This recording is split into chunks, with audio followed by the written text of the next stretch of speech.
Hello guys, খুব ভালো আছি, তোমরা আছো? আমি ভালো আছি। তো গাইস, আমি কাজ করে এখন বাড়ি ফিরতেছি। পোস্টা কাটা অল্প একটু হইলো, এখন রেস্ট করে কিছু খাবো, দুপুরকে খাওয়া। আর এদিকে মৌসুম কি বলবো, ওয়াও ওয়াও, মানুষ কামলা নিচ্ছে 1 বিঘে পাট কাটা তোমার 7,000 8,000 করে নিচ্ছে। তো আমার 1 বিঘে তো 8,000 টাকা চাইছে।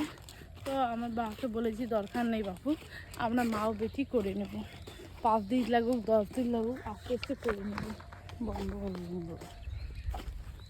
তো গাইছে এখন আমি বাড়ি যাইতেছি, ভালো লাগতেছে। ছাগল আমরাও ঘুরতে এসেছি, ছাগলকেও খাওয়াই নেই। রোদ্রু পড়ছে, একটা ছাতা নিচ্ছি, একটা স্প্রাই নিচ্ছি, মোবাইল আর কি লাগে, ফির এখন গামছা, সব রকম প্রস্তুতি নিয়ে চলে আসি আমার দোলাদলের মাঠে। ঠিক আছে, এখন খাবে, একটু আরাম করবো। আমাদের আশেপাশে অনেক সুন্দর দৃশ্য, সবাই সবার মতন কাজ করতেছে, যেমন আমি কাজ করতেছি। ঠিক আছে, তো আমার বাড়ি হচ্ছে গ্রামে, দীঘাটার ভিতরে একটা গ্রাম আছে, তো সেখানে আমার বাড়ি। আর আমার সব রকমের কাজ করি, ফসল মানে আমার বাবা মা হচ্ছে কৃষি, ধান করা থেকে স্টার্ট সব ধরনের কাজ হয়। ঠিক আছে, তো এখন যাচ্ছি বাড়িতে।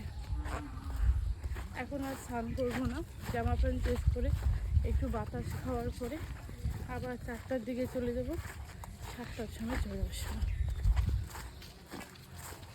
তারও দেখি আমাদের পাট কাটা রোয়া গাড়া চালু হয়ে গেছে। ঠিক আছে,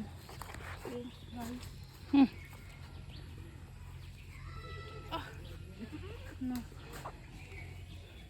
মোবাইলটা কী করবো, মোবাইলটা হ্যাঁ চাচাবো। দেখো এখন আমার মা চাচাবে, তোমাকে দেখাচ্ছি আয়। তো গাইস, এখানে বেকিটার ধার কমে গেছে, তো এখন মা বেকিটা ধার করবে। তোমরা দেখো কীভাবে,